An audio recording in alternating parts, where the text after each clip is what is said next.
Oke, Bismillahirrahmanirrahim. Assalamualaikum warahmatullahi wabarakatuh. Waalaikumsalam warahmatullahi wabarakatuh. Alhamdulillahirabbil alamin.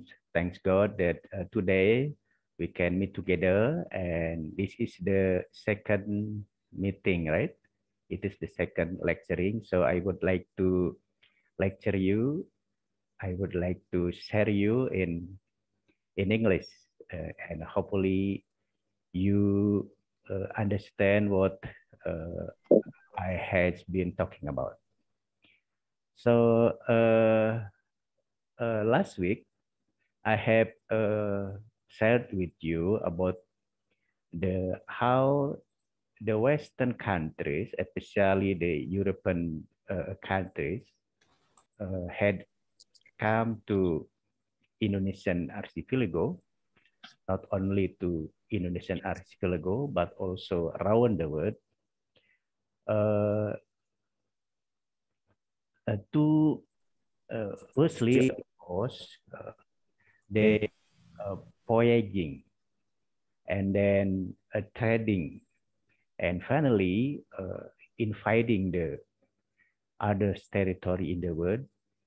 So, it was called as the colonialism and imperialism phenomenon.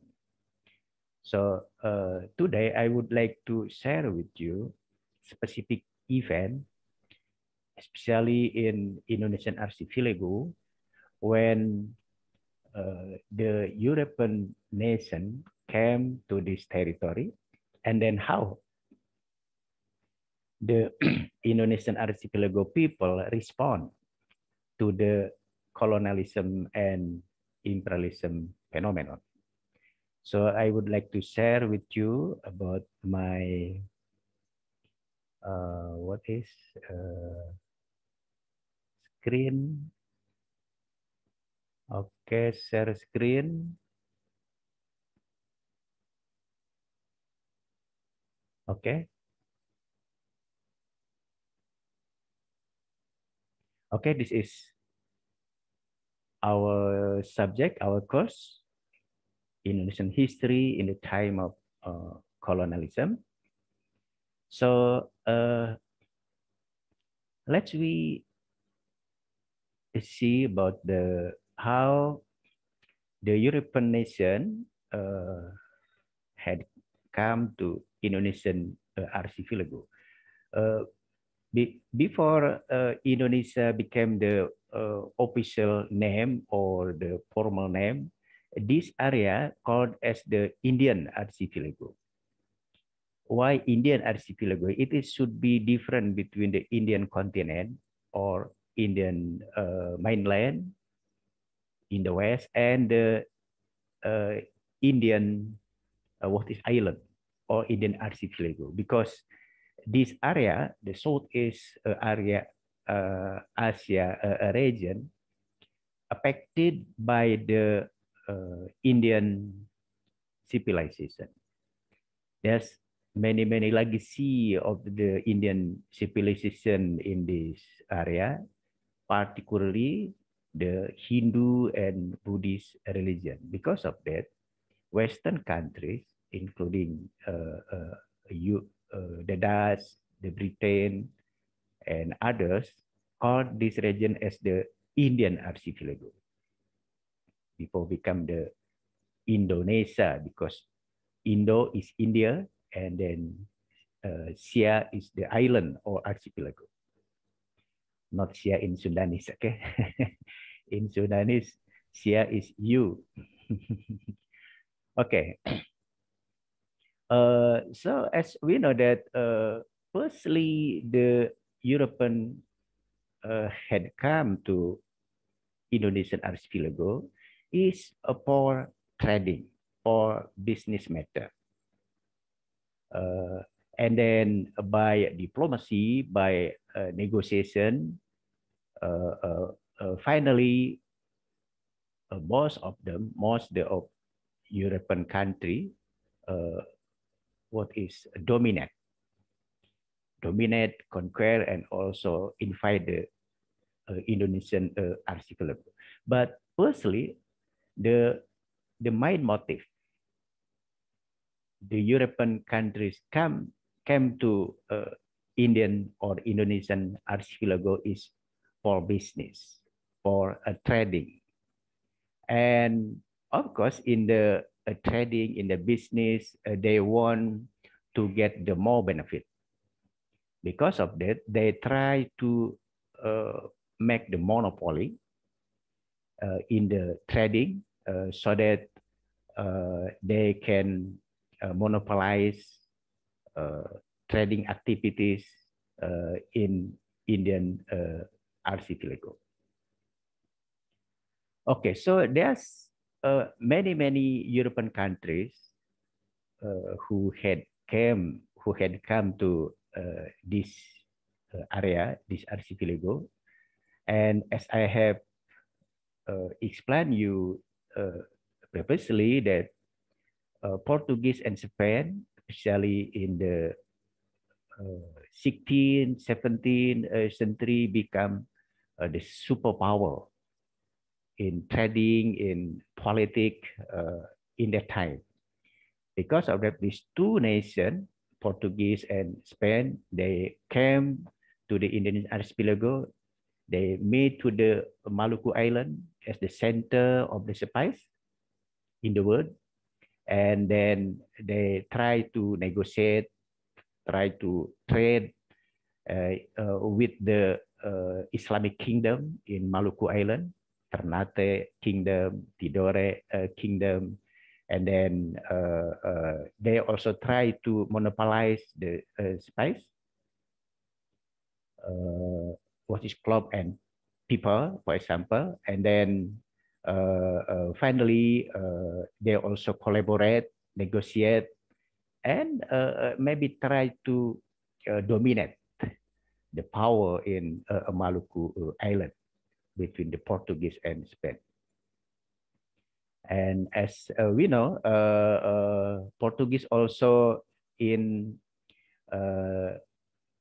1511 conquered the Malacca Kingdom. And as we know, Malacca in 15th, 16th century become the great Islamic kingdom in Indonesian archipelago in Southeast Asia. And what is important here also, when the Western colonialists had come to Indonesian archipelago, they should be confronted with the new political entity. In this case, is the Islamic kingdom, Islamic sultanate.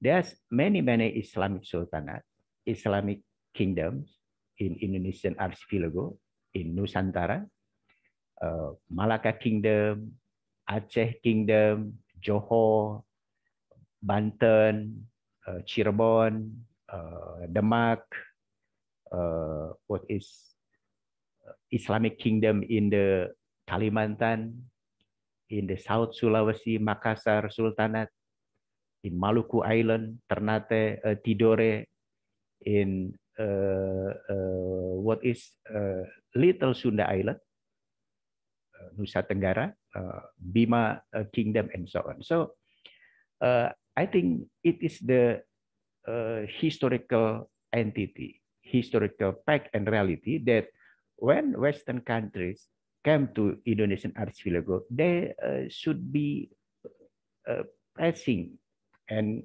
confronting with the Islamic kingdom in this archipelago. Of course, in the first step, they try to negotiate with the Islamic kingdom, and finally, if it is possible, they try to conquer or dominate in politics, in economy, in other matters to the Islamic kingdom in Indonesian archipelago. Okay, so I think it is also interesting to note here that between European nation ourselves, European colonialists ourselves, they ask to compare or rivalry between them. So because of that, there's the Portuguese should be compete with the Spain.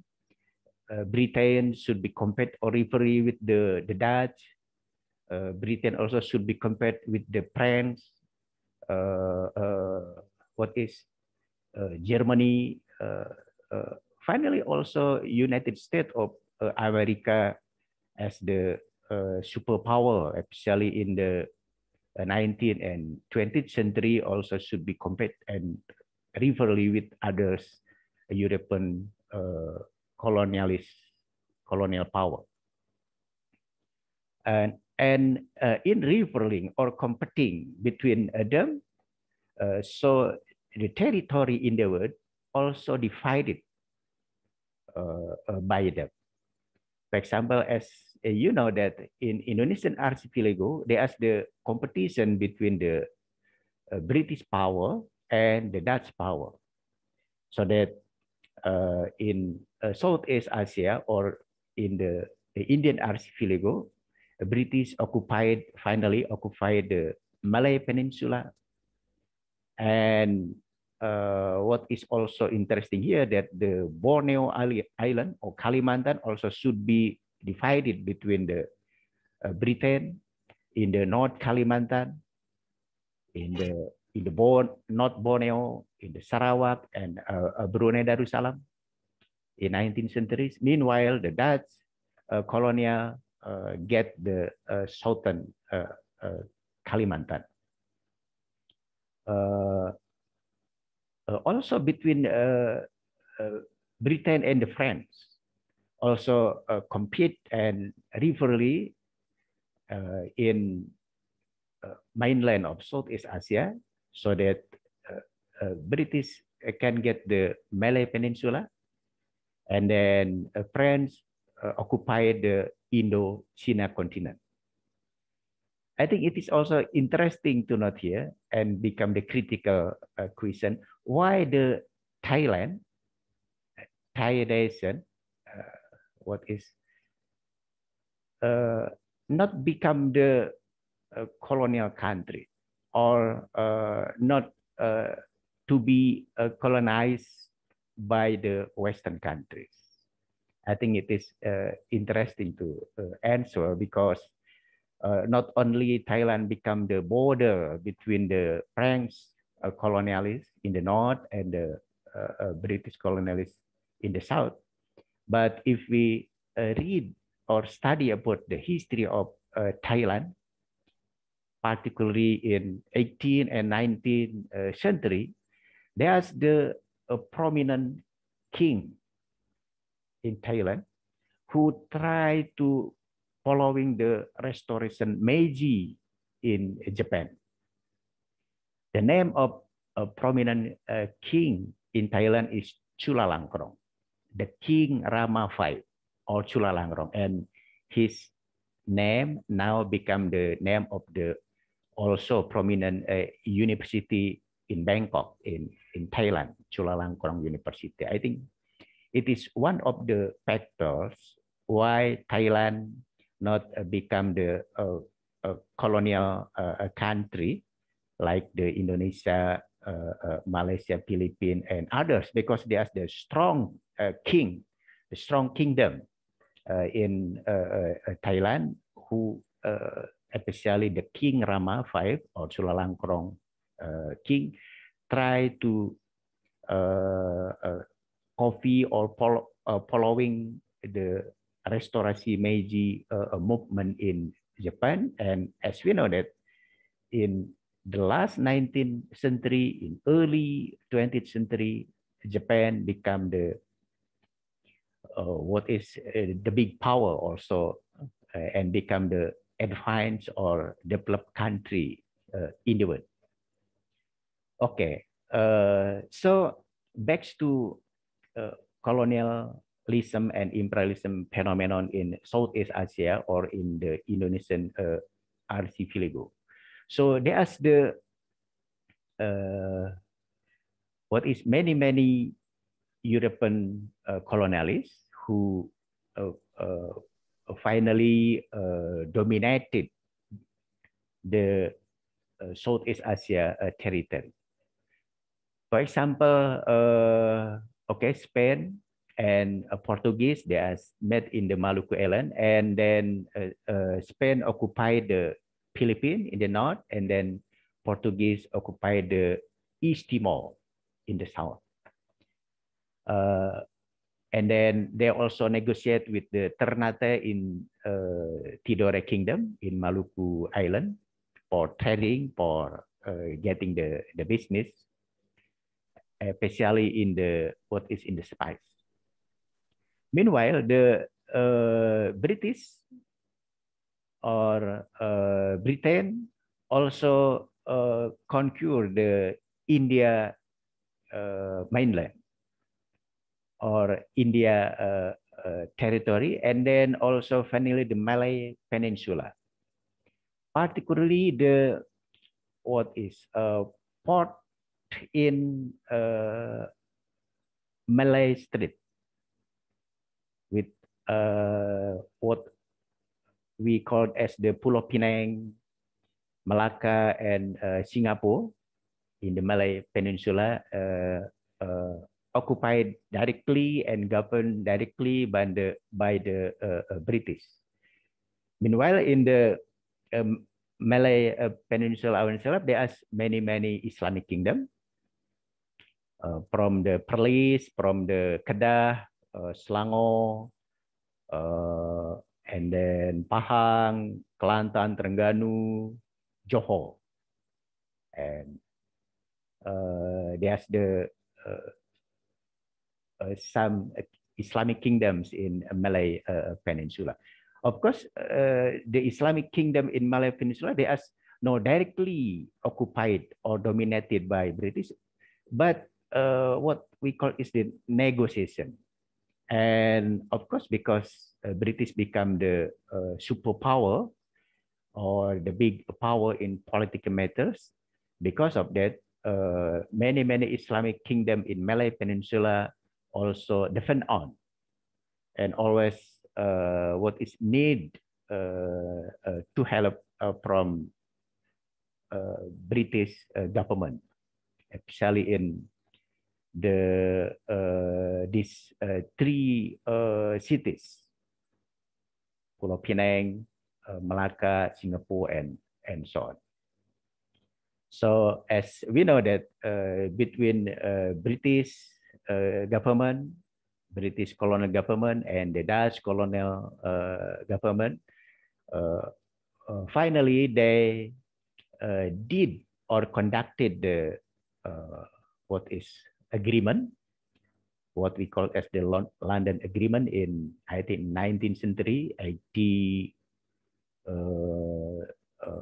40s, I think, and they try to divide it between the territory, the countries in Southeast Asia.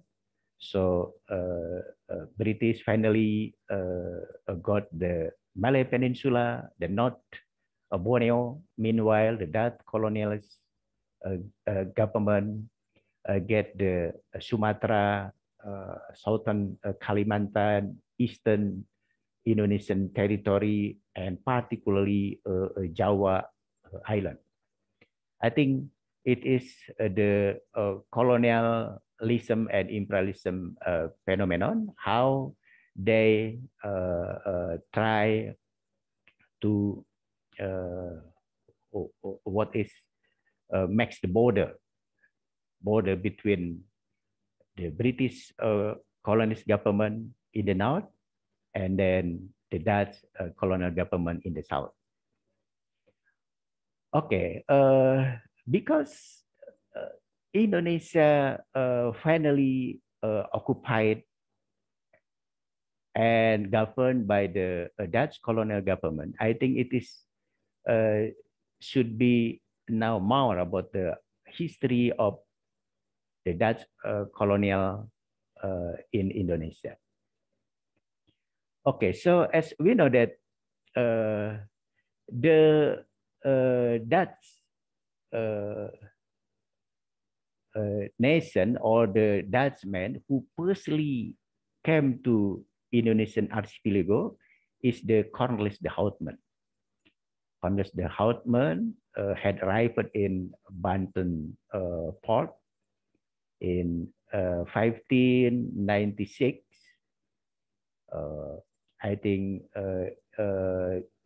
as the first explorer. So, of course, when Cornelis de Houtman came to Banten, he not directly occupied the Banten. So, as I have explained earlier, that the Dutch, what is meant, or the Dutch colonialists, firstly comes for trading, for business, especially in searching the spice. Or of course, there's also what is searching the gold, the silver, and the other what is luxury goods.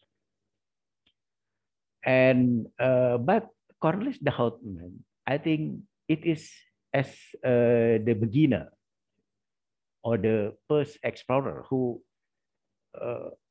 makes it clear that if the Dutch nation or the Dutch colonial wants to go to the East country, especially in the Maluku or in Java, as the center of the spice or the what is other luxury good in the world, they can voyage or sailing from the Netherlands to the south, and from the South Africa can voyage directly to the hello, to the Sunda Street and in western of Java, directly to Banten Islamic Kingdom. So I think it is clear for the Dutch nation that the new territory, the new area called as the Indian Archipelago, and then the Dutch finally will call this area as the Dutch India, that is India, Hindia Timur Belanda. I think it is the interesting territory because this is the center of the spice, the center of the gold, silver, forest product, and so on in the world. So I think it is the rich country, rich resources country in the world. Because of that, how the Dutch colonial slowly but surely finally can negotiate and finally dominated the many Islamic kingdom in Indonesian archipelago. From Banten, as we know, the Cornelis Houtman also tried to voyage to the northern coastal Java, and then to Makassar, and then to Maluku Island. So I think it is the what is ocean voyage of the Cornelis de Houtman as the man who tried to inform to the Dutch colonial that if the Dutch colonial want to go to the Indonesian archipelago, they can try from the South Africa directly voyage to the what is Sunda Strait and Banten and Java Island. Okay, and as we know also, finally, the Dutch colonial established the trading company, the Dutch trading company, what we call as the VOC, Foreign Oost-Indies Company. in Maluku Island. As we know that the POC was established in 1602 by Peter Both, the Dutchman. And then, of course, the POC, the first landed to the Maluku Island. They try to negotiate to what is trade to business with the Ternate in Tidore kingdoms. And usually the European colonials established the fortress, benteng, as the center of the trading, at the center of the business to negotiate, and if possible, of course, dominated the what is Islamic kingdom in Maluku Island. Of course, dominated in firstly economic matters and finally in political matters. So, and then from the Maluku Island, the Dutch also try to expand their power to other areas. And the Dutch colonial said that maybe the center of island in Indonesian archipelago is not a Maluku Island. Of course, Maluku Island is the center of the spice in the world, but the strategic island in Southeast Asia, in the Indian archipelago, is Java Island. Because of that, in 1619, the Dutch colonial tried to move the center of the power, the center of the administration from the Maluku Island to Java, particularly to the Batavia, now called as the Jakarta. So in 1619, the Dutch or the POC established his center of the administration in Batavia, in Jakarta. And from Batavia, the VOC tries to expand and then negotiate and dominated her power to other islands, to Jawa, to Sumatra, to Kalimantan, to Sulawesi, and to Maluku Island, Lesser Sundanese Island, and so on, okay, including to Papua. Okay, so I think it is the history of Dutch colonial since the 17th century until last 19th century. What is dominated by the history of VOC, the Dutch East Indian Company, British East Indies Company in Dutch language. I think it is the what is Dutch East Indian Company. Okay, so as we know that as the trading company, the POC tries to monopolize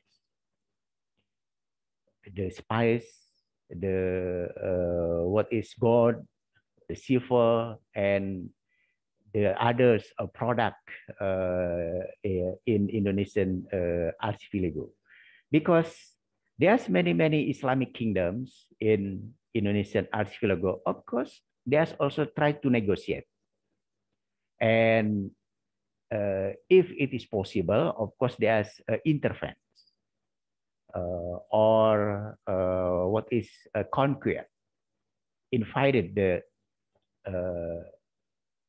Indonesian territory. For the strong Islamic kingdom, for example, Aceh, and then the Islamic kingdom in Kalimantan, including Mataram Islamic Kingdom in Central Java and Banten Islamic Kingdom in West Java, POC try to negotiate for the trading, for the business in economic matters. Of course, when the Islamic Kingdom, they are patching with the internal political problem, especially in the succession problem, in the transfer of power between king and his son. It is become the chronic problem, critical problem, and of course POC try to intervene, try to dominate the political matters in the internal problem of the Islamic kingdom. Of course, when they ask the political internal problem in the Islamic kingdom, POC try to back up or support the son of the king who favorable with the POC political interest. So I think it is how the POC slowly but surely not only monopolize the trading, but also negotiation in political matters, and finally dominated in economic, in political matters to the many Islamic kingdom in Indonesian archipelago. As we know, for example, in Mataram Kingdom, Mataram Islamic Kingdom, there's the prominent king, the Sultan Agung, prominent Sultan, the Sultan Agung, but the succession process from Sultan Agung to Amangkurat I and to Amangkurat II, there's many internal political problems. So of course, POC tries to support, tries to back up the son of the king who favorable with the POC political interest. Okay, because of that, although the Mataram not directly occupied by the Dutch, but however, politically, economically, they are dominated by the POC. In this case, I think we would like to learn about the concept of hegemony. Hegemony, what is hegemony is not directly dominated the territory, but the influence about the power is important. So the internal conflict in the Islamic kingdom become the big opportunity for the Dutch colonial to intervene in the economic, social, and political matters in the Islamic kingdom in Indonesia, including also in Banten Sultanate. As we know, the great king in the Banten Sultanate is Sultan Ageng Tirtayasa. And when they ask the transfer of power from Sultan Ageng to Sultan Haji, they ask the what is internal conflict, so that the POC tries to support the Sultan Haji because this new Sultan had the good attitude and favorable for the POC government in the Batavia. I think not only to the Mataram Kingdom and Banten Kingdom, but also to others, many Islamic kingdom in Sumatra, in Kalimantan, in Sulawesi, in Maluku Island. It is the pattern, the political pattern, how the POC slowly but surely dominated the Islamic kingdom in Indonesian archipelago, directly or indirectly. Of course, such as the what is Banda, Ambon, Batavia, and others city directly occupied by the Dutch. But in facing the Islamic kingdom, strong Islamic kingdom such as Mataram, Banten, Aceh, Makassar, Banjar, and so on, it is negotiated.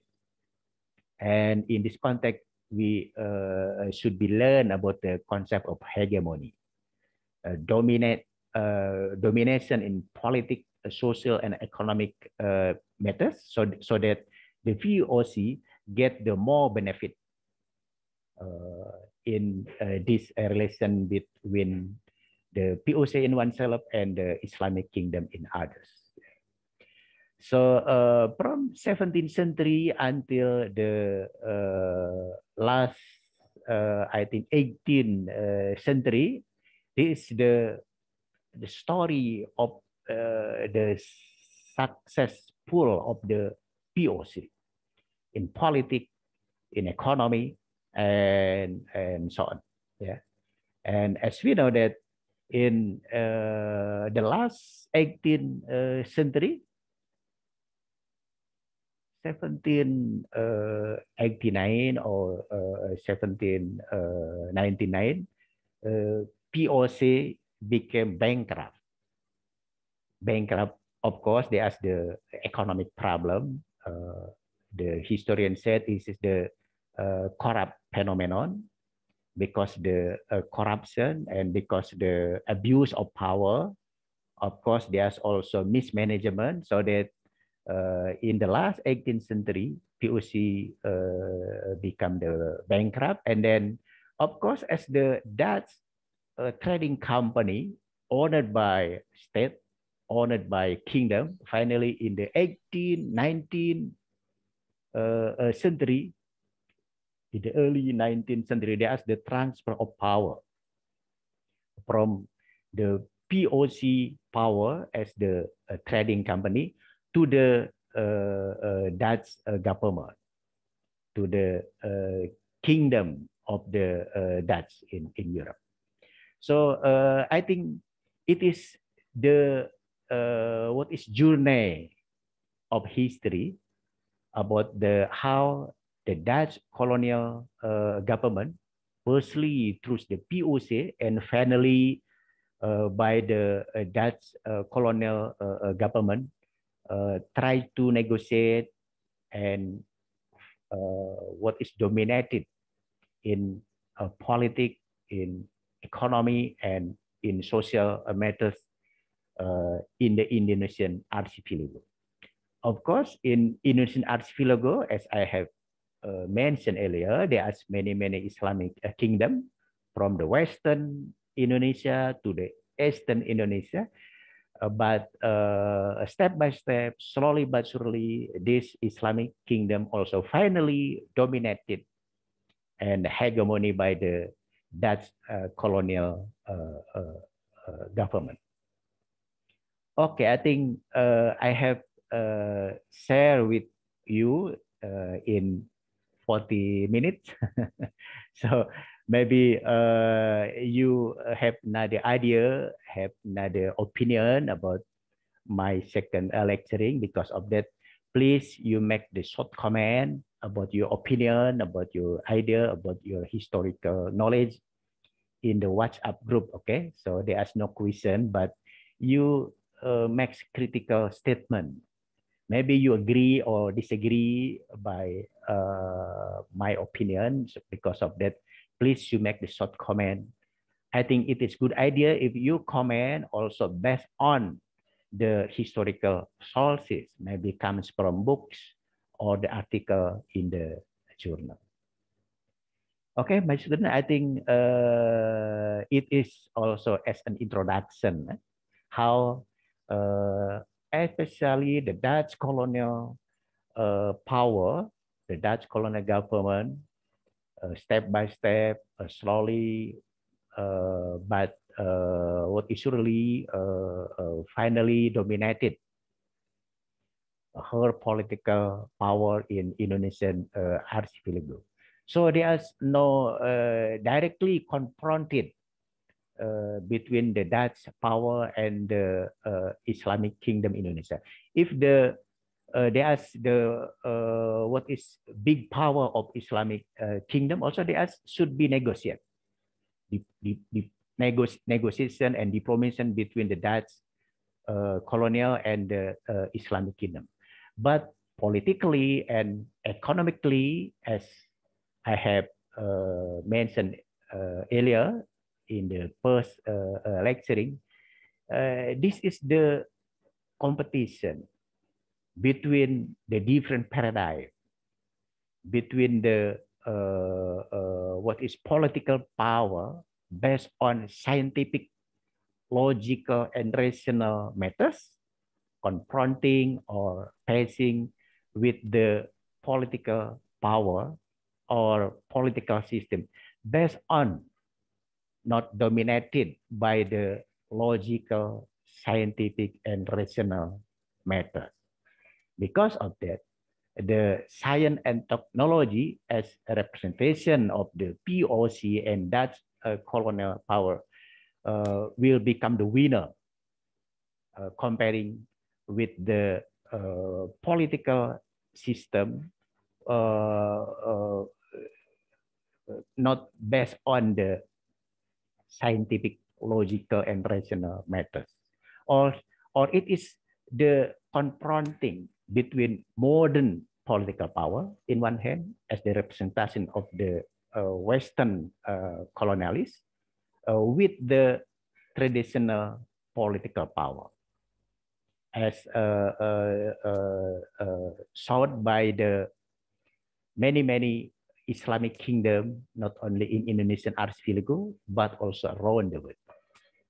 Because of that, I think in 18th and 19th century, the Islamic community, Islamic society will revive. And then there is the what is revivalism or reform movement that Islamic community, Islamic Ummah should be awakening.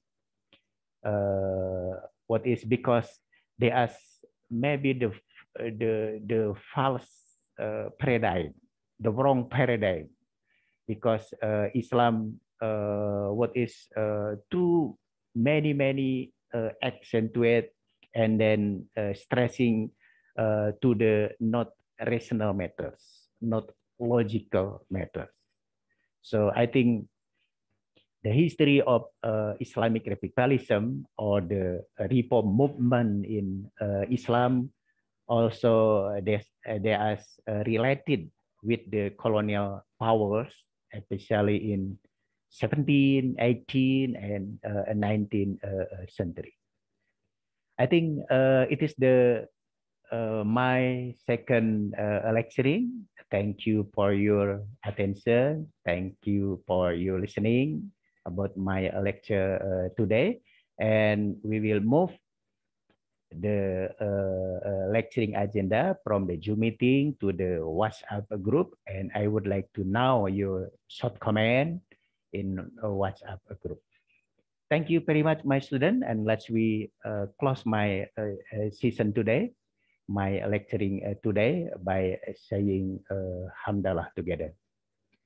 Alhamdulillahirabbil alamin.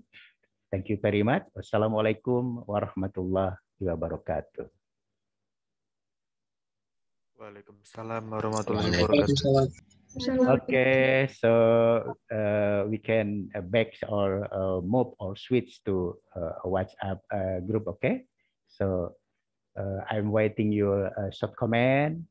Maybe you have another idea, another what is historical opinion. So please, you make the short comment in the WhatsApp group. Okay, thank you and bye-bye. We will meet again with you in the next week in another language. I would like to use the Malay language, okay, in the third lecturing. Okay, thank you. Bye. See you later. Wassalamualaikum warahmatullahi wabarakatuh. Waalaikumsalam. Assalamualaikum warahmatullahi wabarakatuh.